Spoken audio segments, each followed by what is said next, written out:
Bang Gege, apa yang ingin ditampilkan oleh Nasdem sebenarnya? Memberikan statement tanpa syarat dan juga tanpa ada sosok Surya Paloh di sana.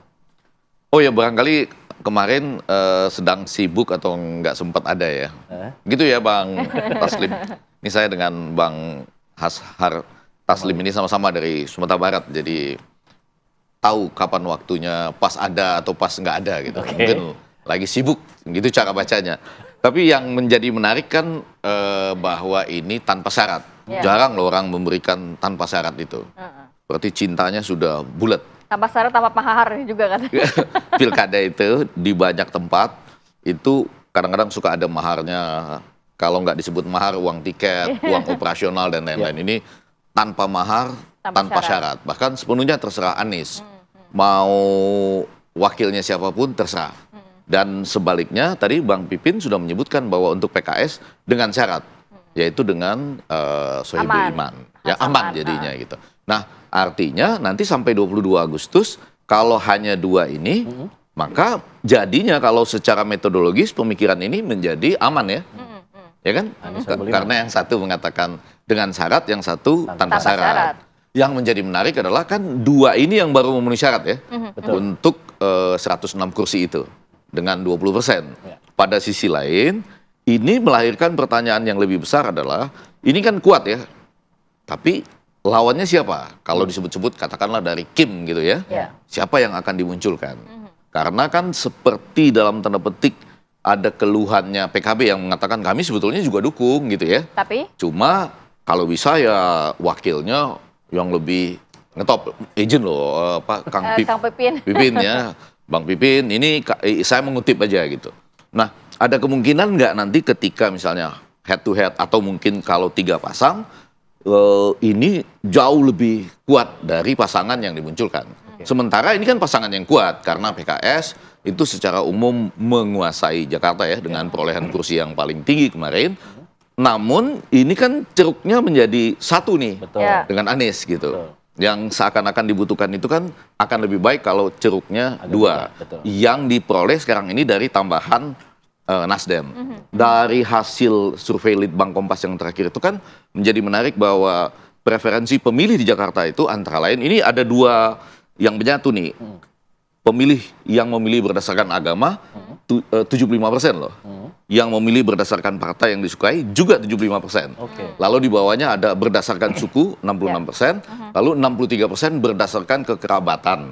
Gitu ya. Dan ada di bawahnya lagi 63% berdasarkan tokoh dan lain sebagainya gitu. Oke. Saya ingin kembali ke Bang Hermawi Taslim. Bang Hermawi, informasinya yang kami dengar-dengar memang ada tidak satu suara nih di internal sebelum keputusan kemarin bahwa masih ada yang ingin mengusung nama Kaisang sebenarnya, tapi kemudian terganjal mungkin dengan elektabilitas yang masih belum moncer, masih di angka 1%. Nah, apakah memang tanpa syarat? Apa benar sudah tertutup pintunya untuk Kaisang? Ya, jadi begini, kebetulan kemarin itu hanya berbeda jam. Mas Kaisang datang ke DPP juga, tapi dengan agenda yang berbeda. Mas Kaisang datang untuk mengucapkan selamat ulang tahun kepada Pak Surya Paloh. Kemudian terjadi pembicaraan sekitar setengah jam, kemudian beliau kembali. Yang jelas proses di dalam saya tidak bisa cerita, tetapi inilah hasil yang bisa dicapai oleh Partai Nasdem. Nah, pandangan-pandangan pakar komunikasi Effendi Ghazali yang tadi dikatakan itu juga menjadi masukan buat kami. Kemarin kami sudah jelaskan juga sama Pak Anies. Kalau Anda begini, ini konsekuensinya, ini begini resikonya. Semua kita sudah jelaskan, oleh karena itu kita memberi tenggang waktu 5 hari sebelum deklarasi, tanggal 20, paling lambat tanggal 22 Agustus, paling lambat tanggal 22 Agustus, Pak Anies sudah harus mendeklarasikan bersama pasangannya. Siapa pasangannya itu yang sekarang sudah tersediakan yang ditawarkan oleh PKS, Sohibul Iman. Tetapi seperti saya katakan tadi, berulang-ulang Pak Surya juga menggarisbawahi supaya momentum kehadiran Anies dalam konstelasi pilkada ini menjadi momentum rekonsiliasi juga. Situasi kita pasca Pilpres memang tidak separah 5 tahun yang lalu, tetapi tetap kita harus lebih rekatkan semangat kebangsaan ini. Dan itulah Sebabnya kita mendukung sikap Anies yang ingin terus berdialog dengan PKB, berdialog dengan Gerindra, berdialog dengan PDIP. Kita semua ini anak bangsa, tantangan kita ke depan jelas lebih berat. Tidak usah sampai globalisasi yang besar, regional saja kita lihat bagaimana situasi kita seperti sekarang ini. Oleh karena itu, aspek-aspek internal ini harus lebih kita rekatkan lagi. Menurut kami begitu. Baik. Saya mau ke Kang Pipin. Kang Pipin, kalau mendengarkan tadi pernyataan Bang Hermawi, ini sebenarnya salah satu pintu rekonsiliasi begitu.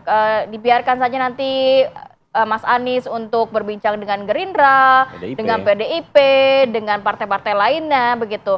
Kalau dari PKS sendiri, kalau ternyata nanti Mas Anies memilihnya bukan Sohibul Iman, justru menggandengnya dari partai lain begitu, atau sosok lain, ini gimana nantinya? Kok pecah kongsi pilkada 2024 ini? Jadi kalau Mbak Rati mengetahui bagaimana yang disampaikan oleh pimpinan PKS, Ketua Majelis Syuro PKS, Habib Salim, ya, menyampaikan hal yang sama, bahwa momen pilkada adalah momen untuk rekonsiliasi atau relaksasi politik. Dari politik nasional kita ke politik pilkada ini supaya merangkul banyak kalangan, ya, merangkul banyak kalangan untuk sama-sama membangun komunikasi, mungkin bisa bekerja sama untuk mengusung calon pasangan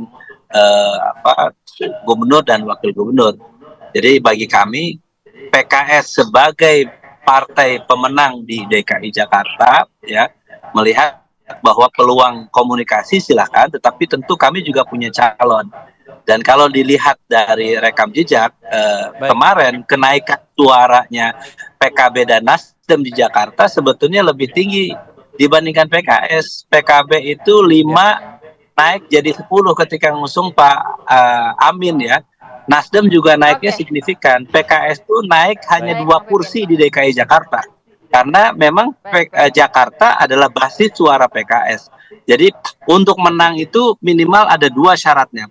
Pertama adalah punya ketokohan, yang punya elektabilitas dan popularitas, dan yang kedua adalah punya mesin partai. Nah, PKS, ya alhamdulillah kami bersyukur di Jakarta diberi kepercayaan, ya. Hanya para kader pengurus yang tidak bekerja di Jakarta bisa mengikhtiarkan itu. Ya, 2 poin yang tadi sudah kita tangkap, dan mohon maaf ini waktunya habis. Kalau waktunya buat Pak Anies masih cukup panjang, kalau buat kita udah habis nih Kang Pipin. Terima kasih banyak Kang Pipin, Bang Hermawi dan juga Bang Ege sudah hadir pagi hari ini. Selamat ulang tahun ya Pak Surya Paloh, Kejaksaan RI, dan kita tunggu sampai 22 Agustus. Karena kita tunggu lawannya yang penting. Nah, ya, itu dia. Baik, terima kasih banyak Bapak-bapak. Assalamualaikum. Dan akhir kata kami harus undur diri pemirsa. Kami pamit dulu, saya Alfa Tauhid. Saya Kamala Kusuma, terima kasih dan sampai jumpa.